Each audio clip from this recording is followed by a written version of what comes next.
আচ্ছা, আপনি কি জানেন নগরবাউল জেমসকে কেন গুরু নামে ডাকা হয়? আরে 10 মাস 10 দিন ধরে গর্ভে ধারণ। যদি না জানেন তাহলে কোনো সমস্যা নেই, আমিই আপনাদের জানিয়ে দিচ্ছি। রক ব্যান্ড নগরবাউল মানেই জেমস। তার নাম শুনলে ভক্তের উন্মাদনা বেড়ে যায় বহুগুণে। গুরু হিসেবে খ্যাত জেমসের গান মানে শ্রোতাদের সীমাহীন উচ্ছ্বাস। দেশ ছাড়াও বিদেশেও কনসার্ট মাতান তিনি। তবে অনেকেই হয়তো জানেন না কেন তাকে গুরু নামে ডাকা হয়।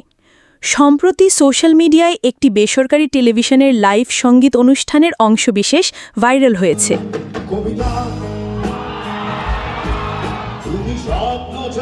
ওই অনুষ্ঠানে সরাসরি মোবাইলের মাধ্যমে ভক্তদের কথা শুনছিলেন জেমস। ভাইরাল ভিডিওতে এক নারী ভক্তকে বলতে শোনা যায়, আপনি শুধু বাংলাদেশের গুরু নন, সারা বিশ্বে বাংলা গানের গুরু। এরপর ওই ভক্ত মিতভাষী জেমসকে জিজ্ঞেস করেন, আপনি কি জানেন কেন আপনাকে গুরু ডাকা হয়? এত কথা শুনে মৃদু হাসি দিয়ে জেমস বলেন, না। তখন ওই নারী ভক্ত গুরু ডাকার ব্যাখ্যা দিয়ে বলেন, আপনি যখন চিৎকার করে গান করেন মনে হয় সিংহের গর্জন দিচ্ছেন। সিংহ হচ্ছে বনের রাজা, আপনি বাংলা গানের রাজা। ভক্তের কথা শুনে হৃদয় নিংড়ানো হাসি দিয়ে ধন্যবাদ জানান জেমস।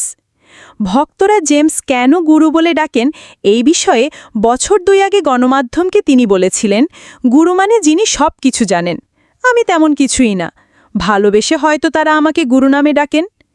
এরপর তিনি যোগ করেন, কবে থেকে আমাকে গুরু নামে ডাকা শুরু হয়েছে জানি না, কেন ডাকে তাও বলতে পারি না, হয়তো ভালোবেসে ডাকে।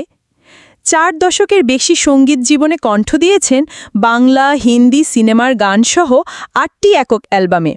এর মধ্যে ভিগি ভিগি, কবিতা, ছেলে আমার বড় হবে, সুন্দরীতমা, তোর প্রেমেতে অন্ধ হলাম, বাবা, হতেও পারে এই দেখা শেষ দেখা গানগুলো তুমুল জনপ্রিয়।